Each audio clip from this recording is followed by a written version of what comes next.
At 4 p.m., Irma makes her second landfall, hitting Marco Island and then Naples, creating near whiteout conditions, pummeling the coast with punishing winds and torrential rains.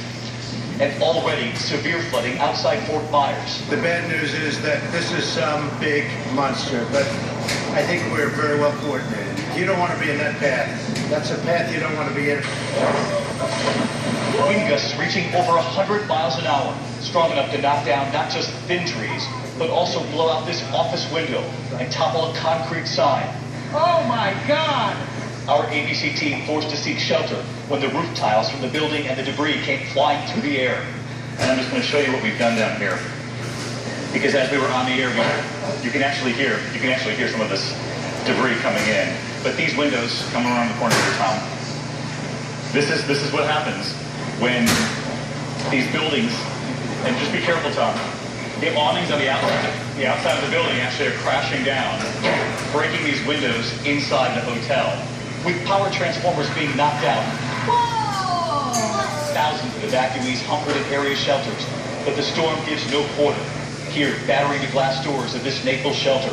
Earlier, at another Florida shelter, we met toughened hurricane survivors like John Tisdale. Animals threaten everything in this country. You know, just knocking the houses, knocking the roof off the house. So you're not taking any chances? I'm not taking no. I'm 7 years old. I can't take no chances. I'm going to put You're going to be okay. people like that in my lifetime. We're glad you're here at the shelter. Okay, appreciate it.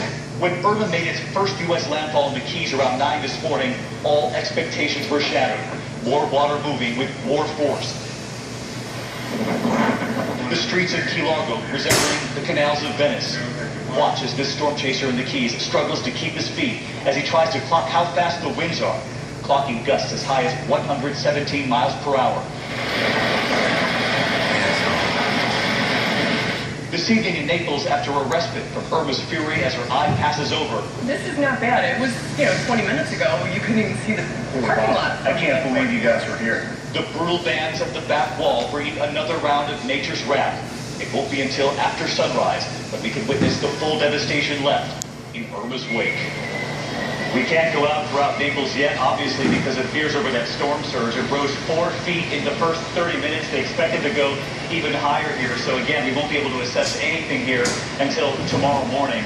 I remember that year of Katrina, Rita, and Wilma being in every one of those hurricanes. And in Katrina, we were in the Superdome as the storm hit, the top peeling off. And so we can only imagine what it was like to be in the shelters here in Naples as that hurricane hit at 142 miles an hour, and those stories have yet to emerge as well. We do know the path of this storm is now headed northward, Fort Myers, Tampa, in its sights next. Let's go right to ABC's Tom Yamas, where it is hitting hard right now. Tom, what are you seeing? David, Hurricane Irma is shredding Fort Myers at this hour. Just behind me, there was a stop sign. It was a metal stop sign. It was embedded in concrete. It's just been ripped out of the post and it went flying behind me. Over here, you can see it's a whiteout. It's very tough to see right here, but you can see the line of the hurricane winds. It's an east to west wind. It is shredding those palm trees at this hour. David, I don't have a radar in front of me, but I don't need one. Hurricane Irma is right over us right now. We are a little more inland, we're a little bit more protected, and we're a little concerned because there's a marina across from us right now, and I'm a little concerned about the projectiles, so we're going to move back inside. But at this hour, Fort Myers is getting absolutely ripped apart. There's a curfew in effect at 8 o'clock. It doesn't matter. You can't be in the streets right now. David, back to you. I want to ask you a quick question, Tom, before you head inside to safety, just about the storm surge there in Fort Myers. They were predicting anywhere between 10 and 15 feet here. What were they predicting there? And obviously you haven't had a chance to know whether that's going to happen. It usually doesn't happen until the backside of the hurricane is done. Well, the estimate was similar to Naples. I think it was a little less than Naples. We're about 10 feet above sea level right now. So far, there's no type of storm surge, no type of flooding in the tower. But David, as you know, the storm surge comes later.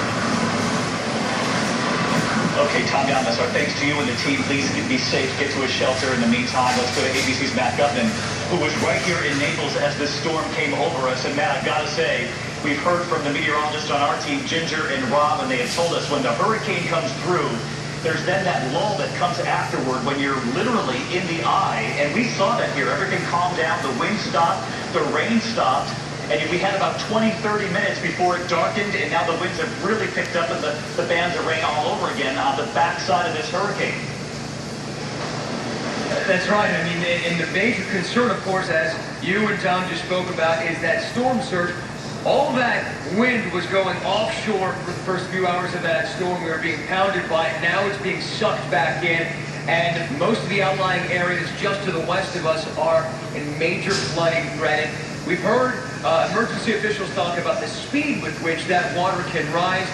Feet within minutes, that is the major concern now. And that lull, being in the eye of the storm, it wasn't sunny out, but suddenly it brightened. There were people walking their dogs across the street. Folks in boots and shorts coming to check on their cars. Somebody got a drone up in the air. I'm not sure if you actually saw that, but it was this incredible lull, and that is exactly what officials are most concerned about. We also saw people driving in the streets. The people think that the storm is over, it's time to go assess the damage. False. That is the worst time to go out. There is much more of this storm coming, and we saw the brunt of it getting hit by this mallet of wind, powerful enough to knock a grown man off his feet. The wind so powerful, it felt like staring right into a fire hose. More of that to come, and again, David and Ginger and everybody have been talking about this. The geographical breadth of this storm is just terrifying, David.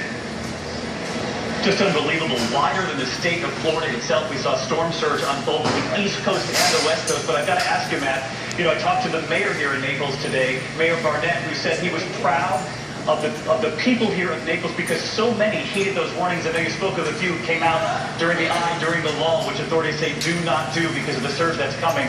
But for the most part, he did a decent job, authorities here, in getting people out, especially when that track changed so late. Saturday morning, the weekend was already underway. There's a point at which it is up to the citizens themselves to protect themselves, because at 45 miles per hour, it is pretty much standard across the country. Emergency personnel do not go out because they can get themselves into trouble, and that doesn't help anybody out. And so I just heard from the mayor's office a little while ago, there were no injuries reported so far. That is very good news here. There obviously is damage pretty much everywhere you look, but that is just property. As everybody from the governor down to the music that can be replaced. Human lives cannot be. So ABC News, Naples, Florida. I think there's a sigh of relief, at least so far, as long as people don't go out and start surveying the damage and trying to see that storm surge coming up. David? But that is reassuring news. No reports of any injuries or deaths.